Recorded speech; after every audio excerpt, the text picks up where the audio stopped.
Hi hello welcome back to Amitha's kitchen and lifestyle. ಸ್ನೇಹಿತರೆ, ನಾನಿವತ್ತು baby corn lollipop ಮಾಡ್ತಾ ಇದ್ದೇನೆ. ಇದನ್ನು ಲಾಲಿಪಾಪ್ ಅಂತ ಹೇಳ್ಬೋದು, ಇಲ್ಲ ಟಿಕ್ಕ ಅಂತ ಹೇಳ್ಬೋದು, ಇಲ್ಲ ಕಬಾಬ್ ಅಂತಲೂ ಹೇಳ್ಬೋದು, ಏನು ಕೂಡ ಹೇಳ್ಬೋದು. ಕಾರ್ನ್ ನಮ್ಮ ಹೆಲ್ತಿಗೆ ಕೂಡ ತುಂಬಾ ಒಳ್ಳೆಯದು. ನೀವು ಕೂಡ ಒಂದ್ಸಲ ಇದನ್ನು ಟ್ರೈ ಮಾಡಿ.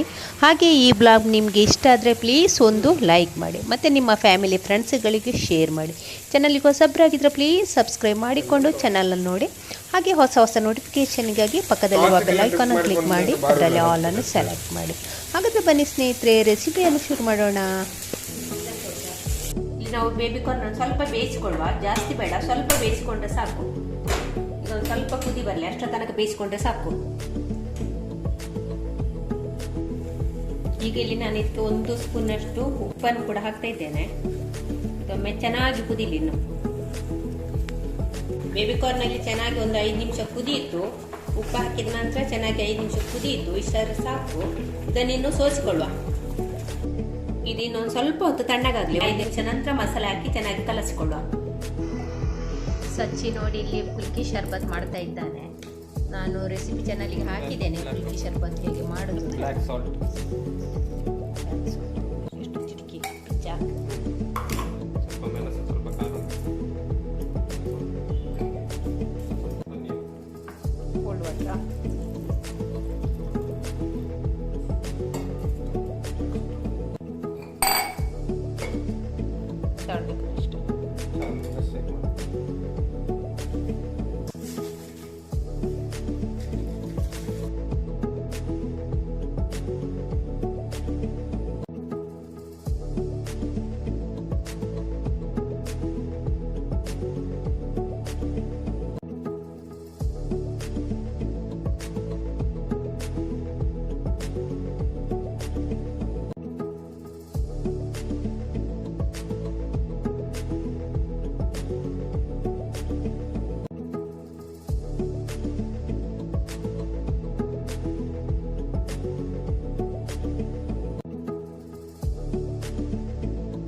ಸ್ವಲ್ಪ ಬೇಯಿಸಿಕೊಂಡ ಬೇಬಿ ಕಾರ್ನ್, ಇದರಲ್ಲಿ 9 ಬೇಬಿ ಕಾರ್ನ್ ಉಂಟು. ಸ್ವಲ್ಪ ಕುದಿಯುವ ನೀರಿಗೆ ಹಾಕಿ ಬೇಯಿಸಿಕೊಂಡದ್ದು. ಹಾಗೆ ಅರ್ಧ ಟೀ ಸ್ಪೂನ್ನಷ್ಟು ಶುಂಠಿ ಬೆಳ್ಳುಳ್ಳಿ ಪೇಸ್ಟು, 3 ಟೇಬಲ್ ಸ್ಪೂನ್ನಷ್ಟು ಕಾರ್ನ್ಫ್ಲೋರ್, 2 ಟೇಬಲ್ ಸ್ಪೂನ್ನಷ್ಟು ಮೈದಾ, ರುಚಿಗೆ ಉಪ್ಪು, ಇಲ್ಲಿ ಮೊಸರು. ಇವಾಗ ಇದನ್ನೆಲ್ಲ ಜೊತೆಯಲ್ಲಿ ಹಾಕಿ ಮಿಕ್ಸ್ ಮಾಡಿಕೊಳ್ಳುವ. ಹಾಗೂ red chilli powder 2 tea spoon, ಹಾಗೂ 2 tea spoon red chilli powder. ಚೆನ್ನಾಗಿ ಮಿಕ್ಸ್ ಮಾಡಿಕೊಳ್ಳುವ. ಹಾಗೆ ಇದಕ್ಕೀಗ ಮೊಸರನ್ನು ಕೂಡ ಹಾಕ್ತಾ ಇದ್ದೇನೆ. ಇದಕ್ಕೆ ಸ್ವಲ್ಪ ನೀರು ಹಾಕಿ ಕಲಸ್ತಾ ಇದ್ದೇನೆ, ಜಾಸ್ತಿ ಬೇಡ, ಸ್ವಲ್ಪ ಸ್ವಲ್ಪ ನೀರು ಹಾಕಿ ಕಲಸಿಕೊಂಡ್ರೆ ಆಯಿತು. ಈಗ ಇದಕ್ಕೆ ಅರ್ಧ ಟೀ ಸ್ಪೂನ್ನಷ್ಟು ಧನಿಯಾ ಪೌಡ್ರನ್ನು ಹಾಕ್ತಾ ಇದ್ದೇನೆ, 1/4 ಟೀ ಸ್ಪೂನಷ್ಟು ಜೀರಾ ಪೌಡ್ರು, ಅರ್ಧ ಟೀ ಸ್ಪೂನ್ನಷ್ಟು ಗರಂ ಮಸಾಲ ಪೌಡ್ರು, ಒಂದು ಚಿಟಿಕೆ ಫುಡ್ ಕಲರ್. ಆಪ್ಷನಲ್, ಬೇಕಾದರೆ ಹಾಕಿಕೊಳ್ಬೋದು, ಇಲ್ಲ ಇದ್ರೆ ಸ್ಕಿಪ್ ಮಾಡ್ಬೋದು. ಇದನ್ನಿನ್ನೊಮ್ಮೆ ಚೆನ್ನಾಗಿ ಮಿಕ್ಸ್ ಮಾಡಿಕೊಳ್ಳ.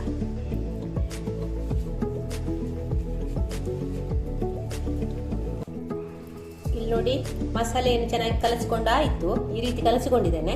ಇನ್ನು ಈ ಬೇಬಿ ಕಾರ್ನನ್ನೆಲ್ಲ ಇದರಲ್ಲಿ ಹೀಗೆ ಮುಳುಗಿಸ್ಕೊಳ್ಳ.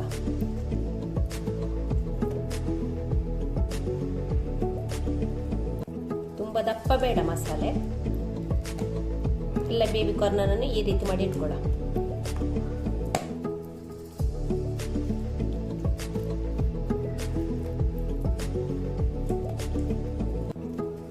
ಬೇಬಿ ಕಾರ್ನನ್ನು ಮಸಾಲೆಯಲ್ಲಿ ಚೆನ್ನಾಗಿ ಅದ್ದಿಕೊಂಡಾಯಿತು. ಈ ರೀತಿ ಅದ್ದಿಕೊಂಡಿದ್ದೇನೆ. ಇದನ್ನು ನಾವು ಒಂದು 5 ನಿಮಿಷ ಹೀಗೆ ರೆಸ್ಟ್ ಮಾಡಲಿಕ್ಕೆ ಬಿಡುವ. ಈ ಥರದ ಕಡ್ಡಿ ತಗೊಂಡಿದ್ದೇನೆ, ಟೂತ್ ಪಿಕ್ಕರ್ ಕೂಡ ಆಗ್ತದೆ ನೋಡಿ. ಈ ಥರದ ಸಪೂರದ ಕಡ್ಡಿ ತಗೊಂಡಿದ್ದೇನೆ. ಇದನ್ನೆಲ್ಲ ನಾವು ಬೇಬಿ ಕಾರ್ನಿಗೆ ಸುರಿಬೇಕು. ಬೇಬಿ ಕಾರ್ನನ್ನು ಮಸಾಲೆಯಲ್ಲಿ ಕಲಸಿಟ್ಟು ಒಂದು 15 ನಿಮಿಷ ಆಯಿತು. ಇನ್ನು ನಾವೆಲ್ಲ ಈ ಕಡ್ಡಿಗೆ ಇದನ್ನು ಸುರ್ಕೊಳ್ಳುವ. ಚೆನ್ನಾಗಿ ಅದ್ದಿದ ನಂತರ ಈ ಥರದ ಕಡ್ಡಿ ತಗೊಂಡಿದ್ದೇನೆ. ಮಿಡ್ಡಲ್ಲಿಗೆ ಹೀಗೆ ಸುರಿದ್ರೆ ಆಯ್ತು. ಈಗ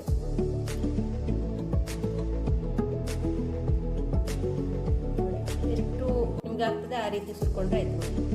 ಕಡ್ಡಿ ರೀತಿ ಎಲ್ಲವನ್ನು ಕೂಡ ಇದೇ ರೀತಿ ಮಾಡಿಕೊಂಡ್ರೆ ಆಯ್ತು.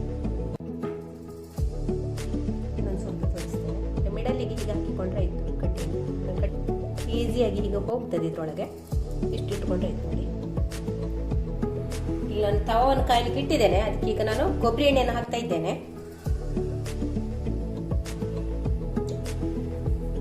ಸ್ನೇಹಿತರಿಗೆ ಎಣ್ಣೆ ಕಾದಿದೆ, ಈಗ ಇದನ್ನು ಎಣ್ಣೆಯಲ್ಲಿ ಬಿಡುವ. ಈ ತರ ಮೆಲ್ಲನೆ ಬಿಡಬೇಕು. ಈ ತರ ಎಲ್ಲ ಸೆಟಪ್ ಮಾಡಿ ಇಟ್ಕೊಂಡಿದ್ದೇವೆ, ಎಲ್ಲ ರೆಡಿಯಾಗಿದೆ. ಒಂದು ಸ್ವಲ್ಪ ಹೊತ್ತು ಕಾಯುವ ತನಕ ವೇಟ್ ಮಾಡೋದು. ನೋಡಿ ಇಲ್ಲಿ ಬೇಬಿ ಕಾರ್ನ್ ಎಲ್ಲ ಹಾಕಿಕೊಂಡಾಯಿತು. ಒಂದೇ ಸಲಕ್ಕೆ ಹಾಕಿಕೊಂಡಿದ್ದೇನೆ ಎಲ್ಲವನ್ನು ಕೂಡ. 9 ಬೇಬಿ ಕಾರ್ನ್ ಅನ್ನು ಒಂದೇ ಸಲಕ್ಕೆ ಹಾಕಿಕೊಂಡಿದ್ದೇನೆ ನೋಡಿ.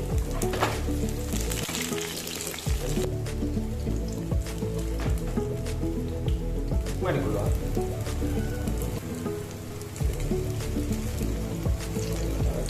ಕೈ ಗೊತ್ತಾಗುತ್ತೆ ಎಲ್ಲ ಇಲ್ಲಿಂದ ಅಲ್ಲಿಗೆ ತಿರುಗಿಸ್ಬೇಕು. ನೋಡಿ ಊಟ ಎಲ್ಲ ರಫ್ಟದೆ ಎಲ್ಲ ಇದೇ ರೀತಿ ಎಲ್ಲವನ್ನು ಕೂಡ ಮಾಡಬೇಕು.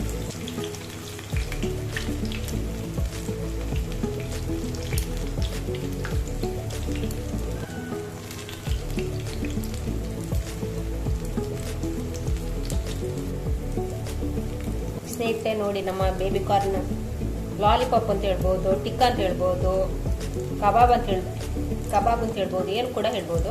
ಮಕ್ಕಳಿಗೆಲ್ಲ ಒಂದು ತುಂಬಾ ಇಷ್ಟಪಟ್ಟು ತಿನ್ನುವ ಒಂದು ಚಾಟ್ಸ್ ಅಂತ ಹೇಳ್ಬೋದು. ಇದನ್ನು ಮಕ್ಕಳಿಗೆ ಕೂಡ ನೀವು ಮಾಡಿಕೊಳ್ಳಿ. ಇದೆ ಈ ಕಡ್ಡಿಯಲ್ಲಿ ನೋಡಿ, ಕಡ್ಡಿಯಲ್ಲಿ ಇದ್ದ ಕಾರಣ ಮಕ್ಕಳಿಗೆ ಕೂಡ ತಿನ್ಲಿಕ್ಕೊಂದು ತುಂಬಾ ಇಷ್ಟಪಡ್ತಾರೆ. ಈ ಬ್ಲಾಗ್ ನಿಮಗೆ ಇಷ್ಟ ಆದರೆ ಪ್ಲೀಸ್ ಒಂದು ಲೈಕ್ ಮಾಡಿ, ಹಾಗೆ ನಿಮ್ಮ ಫ್ಯಾಮಿಲಿ ಫ್ರೆಂಡ್ಸ್ಗಳಿಗೆ ಶೇರ್ ಮಾಡಿ. ಚಾನಲ್ಗೆ ಹೊಸಬರಾಗಿದ್ದರೆ ಪ್ಲೀಸ್ ಸಬ್ಸ್ಕ್ರೈಬ್ ಮಾಡಿಕೊಂಡು ಚಾನಲ್ ನೋಡಿ. Thank you.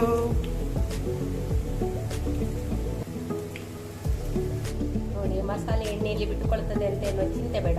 ನೋಡಿ ಎಣ್ಣೆ ಕೂಡ ಕ್ಲೀನ್ ಆಗಿದೆ, ಮತ್ತೆ ಎಣ್ಣೆ ಕೂಡ ಇದನ್ನು ಹೀರಿಕೊಳ್ಳೋದಿಲ್ಲ. ಇದನ್ನು ತೆಗೆಯುವ, ಇಷ್ಟಾದರೆ ಸಾಕು. ಇದನ್ನೀಗ ನಾನು ತೆಗಿತಿದ್ದೇನೆ. ನೋಡಿ ಮಸಾಲೆ ಎಲ್ಲ ಎಷ್ಟು ಚೆನ್ನಾಗಿ ಕೋಟಿಂಗ್ ಆಗಿದೆ ನೋಡಿ. ತುಂಬಾನೇ ಒಂದು ರುಚಿಕರವಾದ ಒಂದು ಟಿಕ್ಕಾ ಅಂತಲೇ ಹೇಳ್ಬೋದು. ಇದನ್ನು ನೀವು ಕೂಡ ಟ್ರೈ ಮಾಡಿ.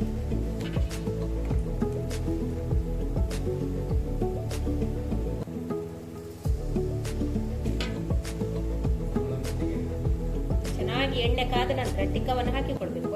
ಆನಂತರ ಬೆಂಕಿಯನ್ನು ಒಂದು ಸ್ವಲ್ಪ ಕಡಿಮೆ ಮಾಡಿಕೊಂಡ್ರೆ ಸಾಕು. ಅಂದ್ರೆ ನಮಗೆ ಒಳಗೆಲ್ಲ ಇದು ಬೇಬಿ ಕಾರ್ನ್ ಬೇಯಬೇಕಲ್ಲ, ಆದ ಕಾರಣ ಜಾಸ್ತಿ ಬೆಂಕಿ ಇಟ್ಟರೆ ಹೊರಗೆ ಮಾತ್ರ ಕ್ರಿಸ್ಪಿ ಆಗ್ತದೆ, ಒಳಗೆ ಹಸಿ ಇರ್ತದೆ. ಸಿಮ್ಮಲ್ಲಿ ಇಟ್ಕೊಳ್ಳಿ, ಬಾರಿ ಸಿಮ್ಮಲ್ಲಿ ಬೇಡ, ಸಿಮ್ಮಲ್ಲಿ ಇಟ್ಟರೆ ಎಣ್ಣೆ ಇರ್ತದೆ. ಇದು ಬೇಡ ಅಂತ ಸ್ನೇಹಿತ, ಸ್ವಲ್ಪ ಜಾಸ್ತಿ ಮಾಡಿ.